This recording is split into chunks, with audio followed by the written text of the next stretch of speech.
Hello Standard 10. Today we are going to end the chapter.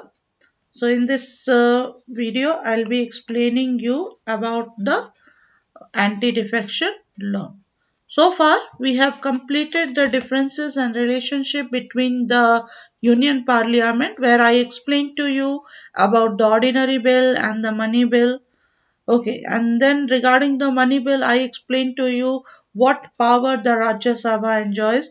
The Rajya Sabha can delay the money bill for 14 days.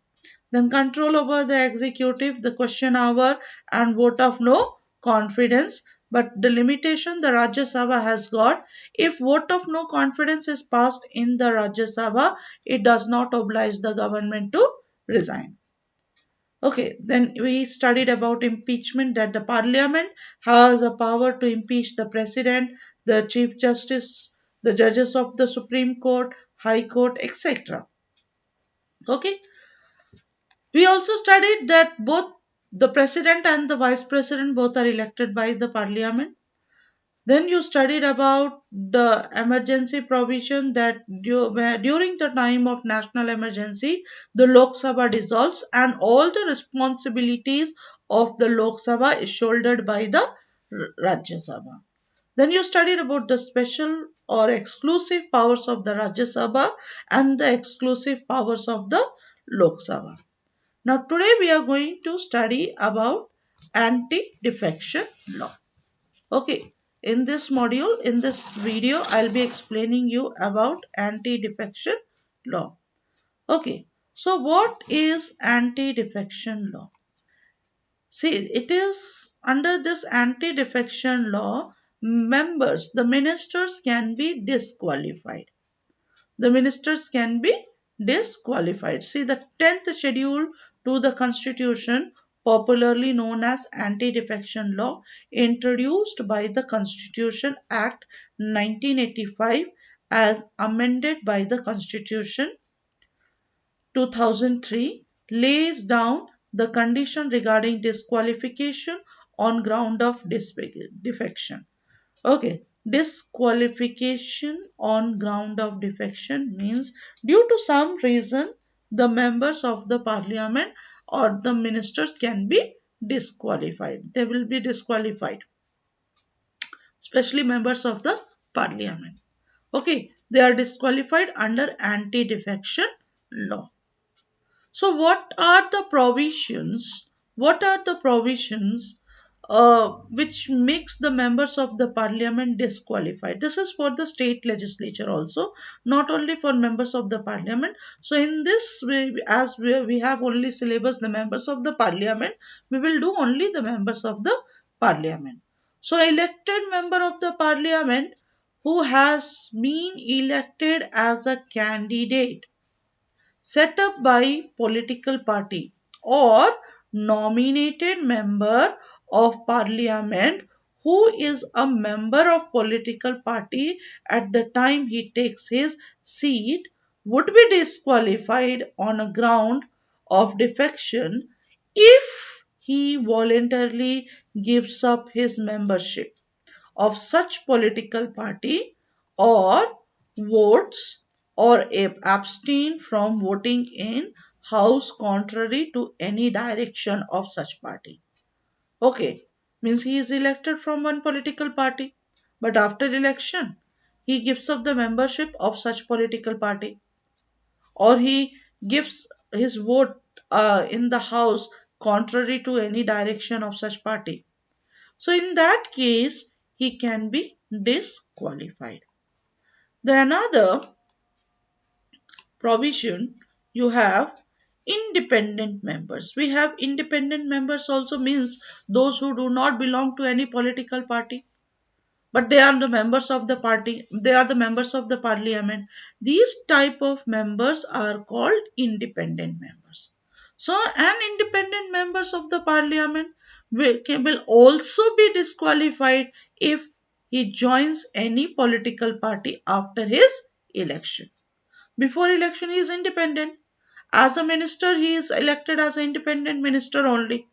But if he joins any political party after the election, he will be disqualified. Third, you have a nominated member of parliament. So we have, suppose a person is not a member of the parliament, but he is nominated. Okay, he is nominated as a member of the parliament. Okay, and he is not a member of any political party at the time of his nomination.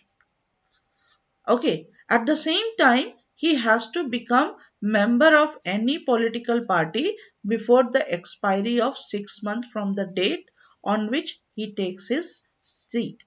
Shall be disqualified if he joins any political party after the expiry of the said period of 6 months. After the expiry of the said period of 6 months.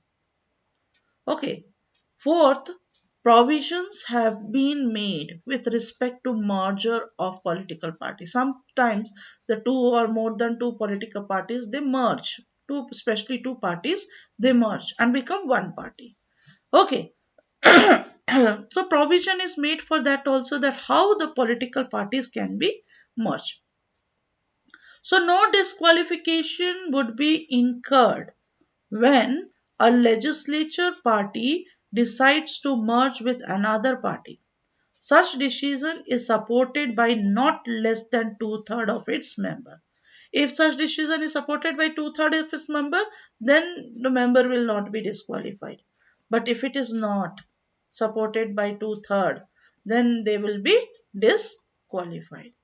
And one more special provision has been made to enable a person who has been elected to the office of Speaker, Deputy Speaker of the House of People, or the Legislative Assembly, or the Deputy Chairman, okay, of the Council of State. So here, Deputy Speaker, Deputy, they are also the member of the Parliament. At the same time, they belong to the political party. So here, if they serve his connection, if it is found that they serve his connection with his political party without incurring disqualification. Okay, so this you have to remember as an anti-defection law.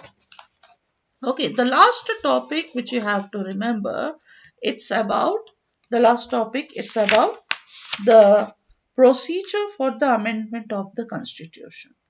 You only have to remember that the Union Parliament has got a power to amend our constitution.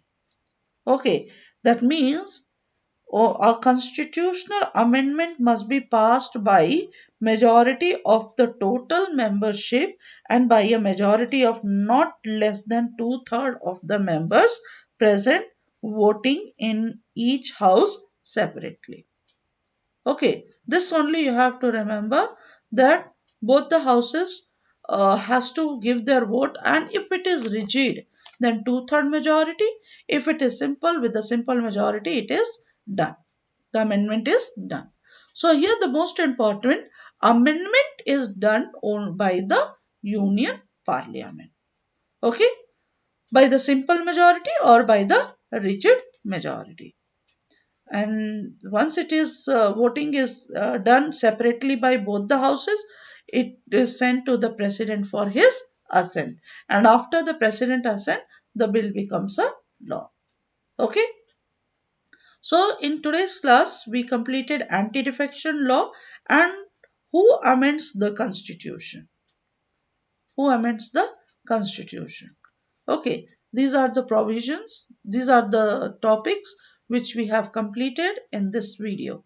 Thank you very much.